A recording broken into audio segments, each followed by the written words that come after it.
수학을 공부하는 목적은요, 생각하는 힘을 길러서 논리력, 사고력, 그리고 문제 해결 능력을 길러주는 거라고 합니다. 그죠? 근데 우리가 현실 속에서는 그렇게 안 하는 것 같아요. 사칙연산을 통해서 정확하고 빠른 셈을 가다 보니까 아이들이 모르는 문제가 나오면 바로 포기를 합니다. 저희 회사에서는요, 바로 이 같은 고민을 해결했습니다. 문제를 통해서 문제를 풀기 위한 문제 연습, 성적을 내기 위한 문제 풀이, 이런 것들을 지향하고요. 정말로 수학에 대한 자신감을 높일 수 있는, 그래서 아이가 나는 수학의 천재야, 나는 수학의 영재야, 이런 마음을 가지면서 수학 공부를 할 수 있게끔 프로그램을 만들었습니다. 그렇게 하려고 하다 보니까 개념이 중요하고 순서가 중요했습니다. 저희는 이것을 순서적으로 완벽하게 개념을 익히게 하는 그러한 학습법이 있습니다. 자, 잠깐 보시죠. 우선 아이들이 수학 공부를 하려면 사칙연산이라는 걸 해야 됩니다. 그죠?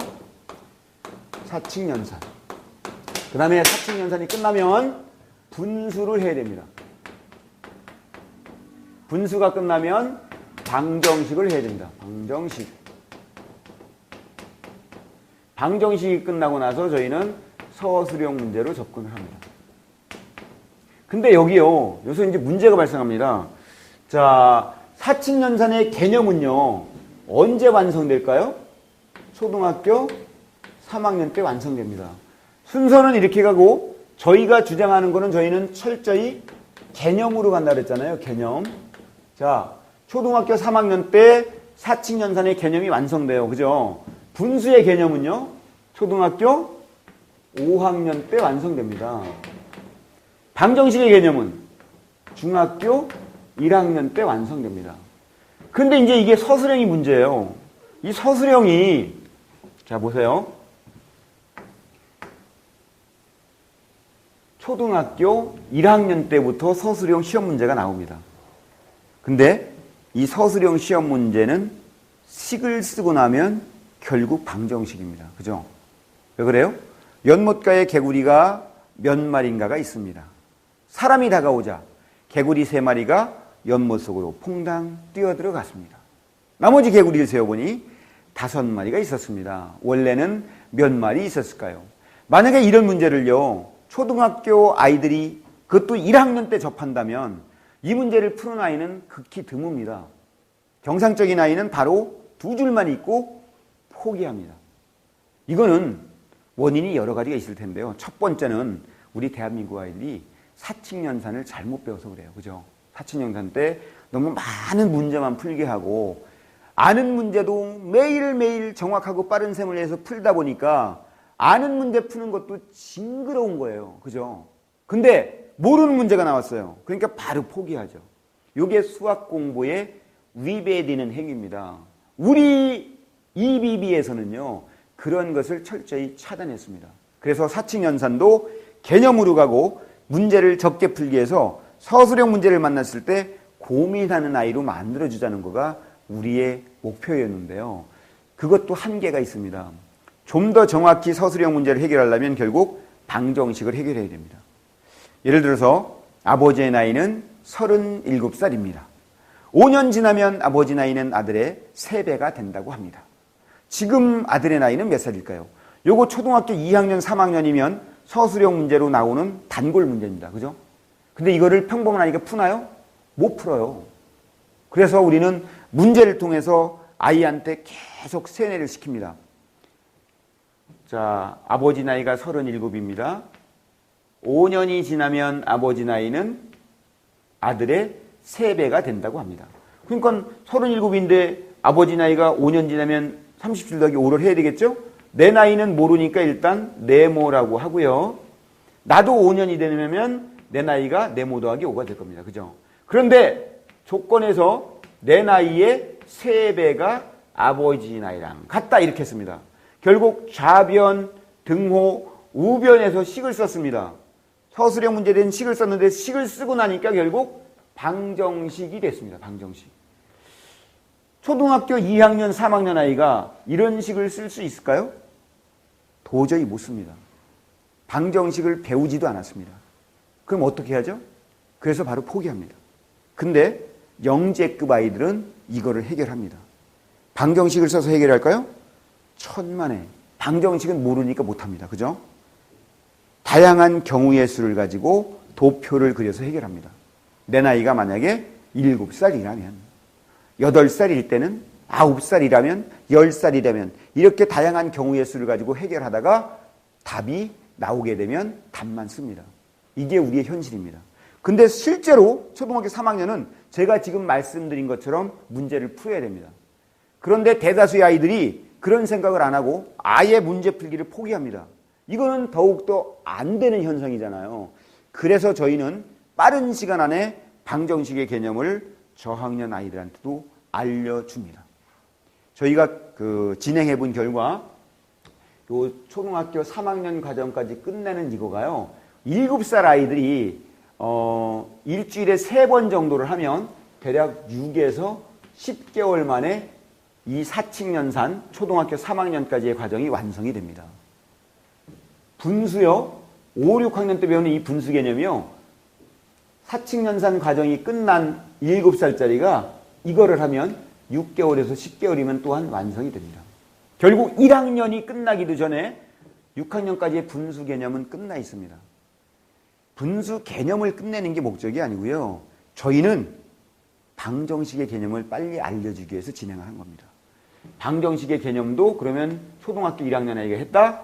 4개월에서 6개월 정도면은 방정식 개념이 끝납니다. 만약에 이렇게 됐다면 초등학교 2학년 때, 3학년 때 나오는 제가 아까 말씀드렸던 서술형 문제들을요, 아이가 기쁜 마음으로, 즐거운 마음으로 해결해 냅니다. 그런데 바로 이렇게 해서 서술형 문제를 끝내고 방정식을 끝내고 이렇게 하는 거가 저희의 목적은 아닙니다. 우리나라의 환경 속에서 아이들이 명문대를 가고 수학을 자신감을 가지고 하려면 결국 고1이 문제입니다. 고등학교 1학년 때 너무너무 수학이 어려워서 70에서 80%가 수학을 포기하는 게 현실입니다. 그죠? 저희는 목표를요, 6학년 때 중3 개념을 끝내주게 해서 고1 때 최소한 수학을 포기하지 않는 아이로 만드는 거가 저희 회사의 목표입니다. 현실적으로 6학년 때 중3 개념이 끝나고 고1 때 고2, 고3 개념이 끝난 아이가 되려면 영재급으로 태어나서 열심히 수학 공부한 아이들만 가능합니다. 근데 저희 방법으로 하면 개념을 가지고 이 순서대로 공부를 하게 되면 평범한 초등학교 6학년 아이도 6학년 때 이미 중3 개념이 끝난 아이로 만들 수가 있습니다. 그게 바로 방정식 끝나고 서술형 끝나고 나서 저희가 중3 수학을 진행하는 이유입니다. 자, 중3에는 뭐가 있죠? 무리수라는 게 있습니다. 무리수. 그리고 인수분해라는 것도 있습니다. 인수분해. 그리고 2차 방정식을 배웁니다. 2차 방정식. 또 2차 함수도 배웁니다. 저희는 선행학습이 아니고요. 요와 같은 순서에 의해서 개념을 초등학교 6학년 때까지 끝내주자는 겁니다. 바로 여기까지의 구조를, 여기까지의 내용을 초6 때 끝내주자는 거가 저희의 목표입니다. 그러려면 고비가 3가지의 고비가 있습니다. 첫 번째, 방정식이라는 거가 이해시키기가 매우 어렵습니다. 이 방정식을 이해시키기가 저희는 특수 비법으로 방정식을 간결하게 설명을 해서 프로 강사처럼 아무리 이해력이 떨어지는 아이도 분수의 개념까지만 이해를 한다면 방정식을 쉽게 익힐 수 있는 비법이 있습니다. 이거 잠시 후에 말씀드리고요. 그리고 방정식이 끝나게 되면 두 번째로 무리수가 또 문제가 됩니다. 초등학교 6학년 아이한테 중3 개념을 끝내기 위해서는요, 두 번째 무리수가 문제가 되고 세 번째는 인수분해에 대한 이해를 시키기가 매우 어렵습니다. 저희가 첫 번째 방정식, 두 번째 무리수, 세 번째 인수분해를 쉽게 녹아내리는 비법이 저희한테 있습니다. 우선 아까 사칙연산을 배운 아이가 우리가 분수를 배우게 되면 여기서 가장 중요한 게 19단위라는 것을 저희하고 배워나갑니다. 이 19단을 아이가 익히고 나면 무리수와 인수분해가 녹아내립니다. 이거 잠깐 한번 보여드릴게요. 예를 들어서 12 곱하기 13이라는 게 있습니다. 요거를 계산하라고 하면 대부분이 외우지 않은 사람은 2, 3은 6, 3, 1은 3, 1, 2는 2, 1, 1은 1에서 계산을 합니다. 답은 안 나옵니다. 왜 그러냐면 여기는 5단계가 있습니다. 5단계를 기억할 수가 없습니다. 그래서 안 나옵니다. 그런데 영재급의 아이들은 이거를 보는 순간 얼마? 그러고 계산을 해냅니다. 이걸 좀 더 자세히 살펴보면요. 영재들은요. 5단계를 안 거칩니다. 2단계만 거치고 해결을 합니다. 그걸 지금 한번 저하고 살펴보도록 하겠습니다. 자, 우리는 이걸 어떻게 하죠? 12 곱하기 13을 이렇게 합니다. 12 곱하기 13이 나오면 2, 3은 6, 1, 3은 3, 1, 2는 2, 1, 1은 1. 그래서 156이라고 하는 결과를 얻습니다. 우리는 이 방법을 배워서요. 눈에 흙이 들어오는 그날까지 이 방법만 쓰다가 저 세상으로 갑니다. 그죠? 알고 보면 참 별거 아니에요. 중요한 거는요. 영재들은 그렇게 안 한다는 사실이에요. 그럼 영재는 왜 그렇게 안 할까요? 바로 개념을 가지고 공부하기 때문에 영재는 5단계를 안 거칩니다. 가르쳐주지도 않았는데 스스로 터득을 합니다. 어떻게 하냐? 여기서 곱하기에 대한 개념을 완벽히 익히고 있는 친구들은, 영재들은 단계가 줄어듭니다. 이걸 다시 한번 살펴보겠습니다. 자, 12 곱하기 13. 이거 원래는요, 1번 2, 3은 6 한 거예요. 그죠? 2 곱하기 3에서 6이 나온 겁니다. 6이 나왔는데 2 곱하기 3은 생략하고 6만 갖다 여기다 적었어요. 이거 왜 적을까요? 적는 이유가 뭘까요? 예? 잊어버리지 않으려고 적은 거잖아요. 왜냐하면 안 적었어요. 2, 3은 6 했어요. 안 적고 가만히 있으면 1, 3은 3 하다가 아까 뭐였지? 기억이 안 납니다. 그래서 평범한 우리 같은 평범한 사람들은 적어야 됩니다. 적었어요. 여기다 적었어요. 두 번째 3은 어떻게 나왔죠? 1, 3은 3하고 나왔어요. 근데 사실은 10 곱하기 3이에요. 그죠? 그래서 30이 나왔는데 역시 잊어버릴까 봐 여기 3이라고 적었습니다. 세 번째 10 곱하기 2 합니다. 10 곱하기 2 했습니다. 20이라는 결과가 나오는데 잊어버릴까 봐 2라고 썼습니다. 사실은 20 쓴 거죠? 네 번째 10 곱하기 10입니다. 10 곱하기 10 하면 결과는 100입니다. 그래서 1이라고 적었습니다. 다섯 번째 이제 다 더해야겠죠? 6, 30, 20, 100 다 더하니까 156. 이렇게 결과가 나왔어요. 근데 이러한 결과가 나왔는데 영재는 여기서 규칙성을 봅니다. 무슨 규칙이 보이나요? 2번, 3번, 4번을 봤더니 다 10을 곱한 거예요. 그죠?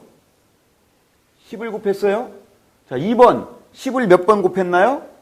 10에다 3을 곱했습니다. 그러면 그게 무슨 뜻이죠? 10을 3번 더했다는 뜻이에요. 그죠?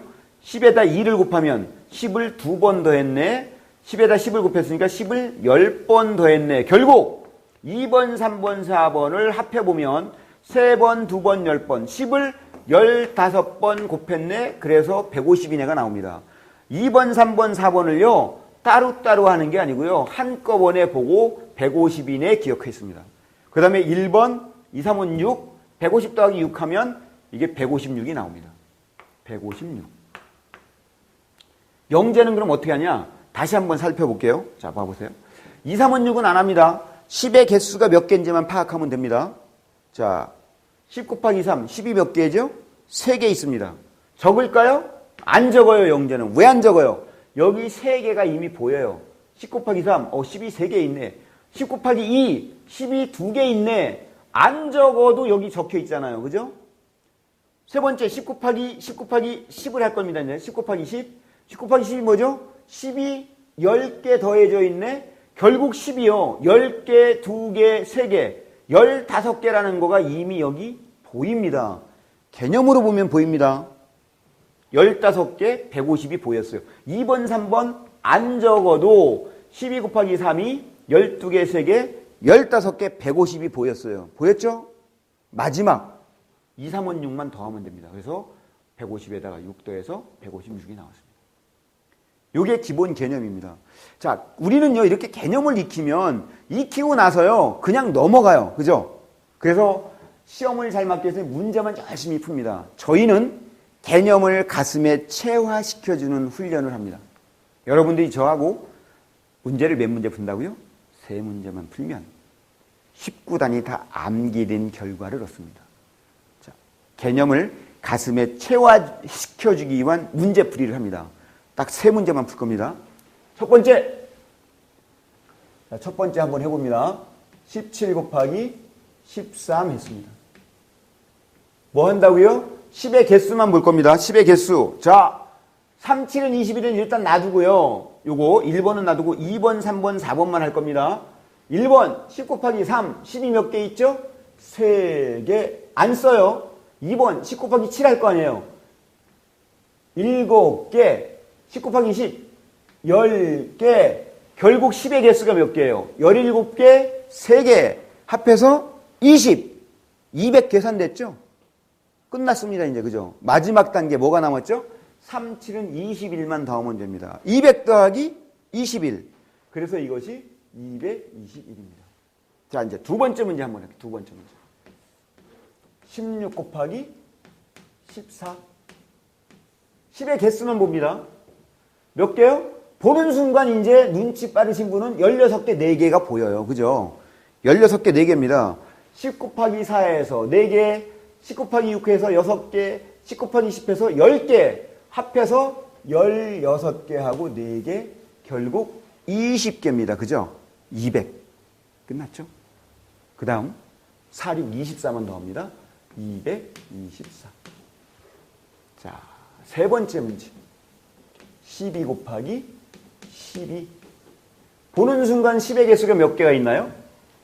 12개, 2개입니다. 그죠? 14개. 140. 여기는 계산됐죠? 그러면 2는 4만 더하면 되죠? 그래서 143입니다. 정확히 3문제 풀었습니다. 되시겠죠? 이게 우리의 비법인데요. 여기서 끝나는 게 아니에요. 이거가 되면요.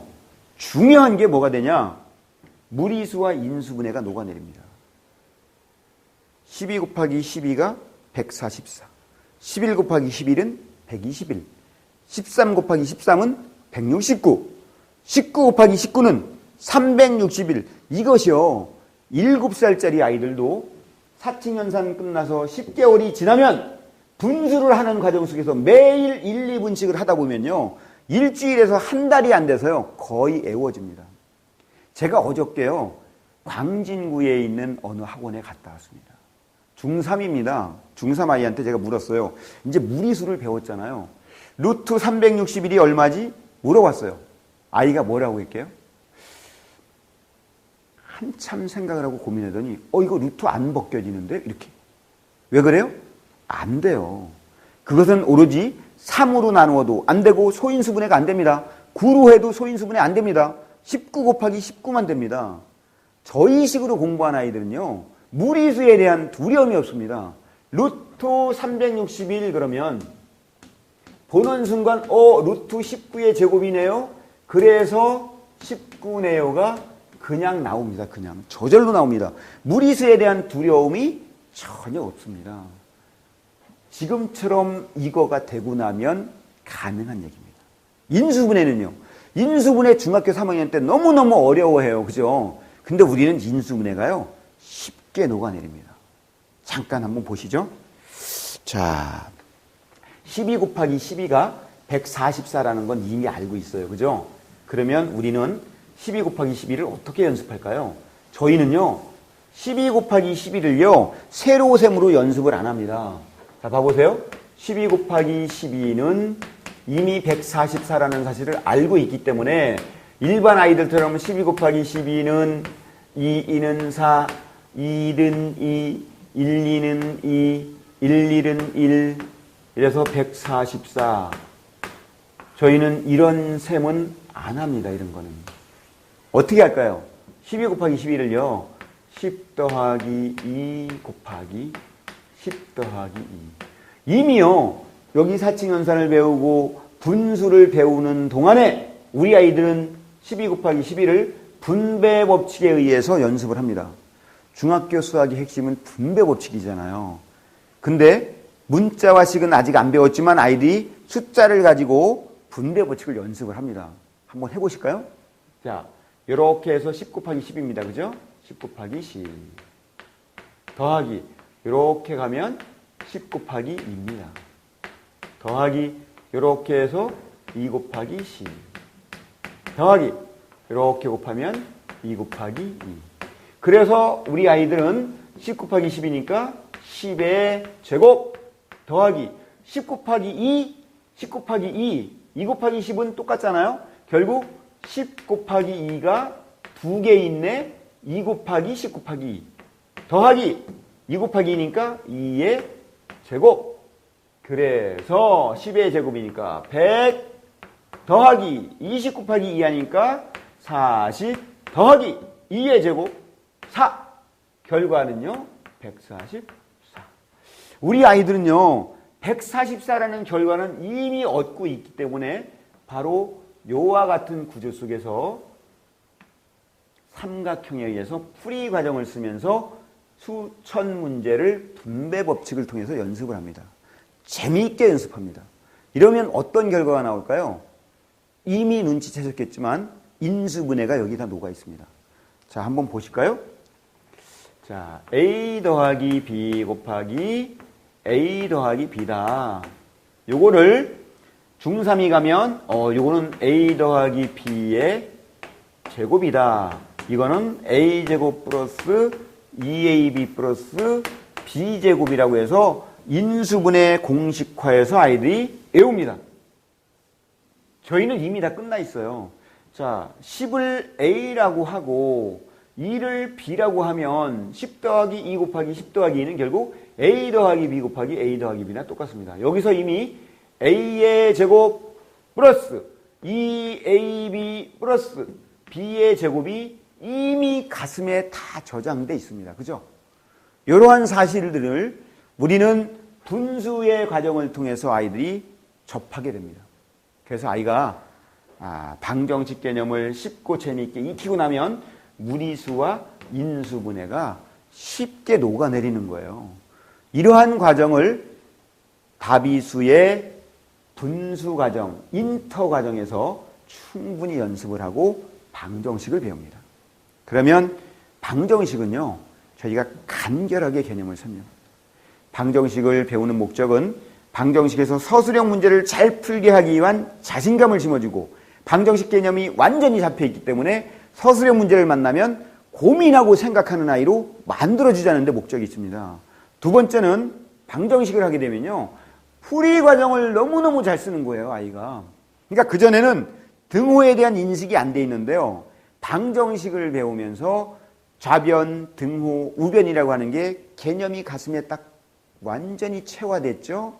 풀이 과정을 쓰면서 수없이 연습이 됐죠. 19단을 통해서도 풀이 과정으로 연습하죠. 이렇게 돼서 아이가 풀이 과정도 잘 쓰게 됩니다. 세 번째는 뭐냐? 중학교 2학년 1학기 때 배우는 1차 함수 그래프를요, 너무너무 잘 그립니다. 우리는 방정식 교재가 4권으로 되어 있는데 1권에서는 항구별법, 2권에서는 유리수의 사칙연산, 3권에서는 동류항, 4권에서는 1차 함수 그래프, 이 4가지의 핵심을 4권에 담아서요, 1차 방정식이 완전히 끝납니다. 이렇게 되고 나면 아이들이 서술형 문제에 대한 자신감은 하늘을 찌르고요, 이미 무리수와 인수분해에 대한 개념도 가슴에 있습니다. 그래서 아이들이 여기까지를 오고 나면 중3 수학에 대한 일부가 벌써 이해가 끝난 거예요. 여기다가 이제 제대로 무리수와 인수분해 2차 방정식 2차 함수를 또 덧입혀서 공부를 하게 됩니다. 그러면 누구나 초6 때 중3 개념을 끝내주는 것은 누구나 쉽게 가능합니다. 초등학교 4학년 때만 시작해도. 그래서 저희가 그 사칙연산부터 중3의 2차 방정식 2차 함수까지 개념을 정말로 짧은 시간에 자신감을 가지고 수학의 자기주도 학습이 되는 아이로 만들어주자는 거가 바로 우리 회사의 목적입니다. 여러분 원장님들도 좀 더 자세히 저희 회사에 문의하셔서 살펴보시고 결단을 해주시기 바랍니다.